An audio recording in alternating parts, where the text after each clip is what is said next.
আমার প্রিভিয়াস ভিডিওতে আপনাদের আমি দেখিয়েছি যে হ্যান্ডেল বার এন্ড যে মিররটা আমি ইনস্টল করেছি, এই পার্টিকুলার মিররটা, এই মিররটা মোটামুটি ইনস্টল করতে মানে কি প্রসেস আছে সেই প্রসেসটা আমি আপনাদের ভিডিওতে দেখিয়েছি।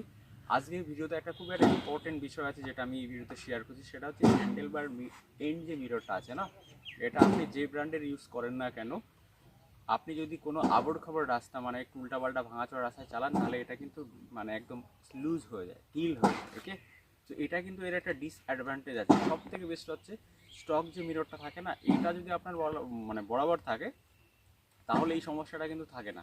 এই হ্যান্ডেল বার এন্ডের এখানে যে ওয়েটটা আছে, ওয়েটটা সরিয়ে নেওয়ার জন্য এখানে আপনার হ্যান্ডেল বারের ভাইব্রেশনটা বেড়ে যায়। তার ফলে কি হয়, এই যে মিররটা আছে এটা ফ্রিকুয়েন্টলি আপনাকে টাইটেন করতে হবে।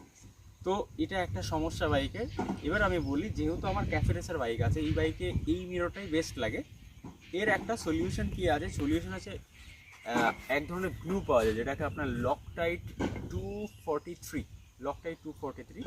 এই গ্লুটা আপনাকে যদি এখানে আপনি অ্যাপ্লাই করেন, তারপরে যদি টাইটেন করেন, সেই সময় কিন্তু আপনার এইটা লুজ হওয়ার চান্স থাকবে না। এটা কীভাবে করতে হবে, আপনাকে মিররটাকে জাস্ট রিমুভ করতে হবে, কমপ্লিটলি রিমুভ করে ভালো করে পরিষ্কার করে যেইখানে নাট বোল্টটা টাইট হয় ওখানে 2 ড্রপ দিয়ে দিতে হবে, দিয়ে আপনি টাইট করে দেবেন। তাহলে কিন্তু এই বার মিরর যেটা আছে সেটার কিন্তু লুজ হওয়ার চান্স থাকবে না। সো এটা একটা আমার মনে হলো যে এই ভিডিওটা করা ভীষণ প্রয়োজন আছে।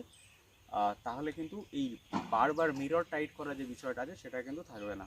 থ্যাংক ইউ এভরিওয়ান, আশা করি আপনারা পুরো ক্লিয়ার হয়ে গেলেন বিষয়টা। সরি।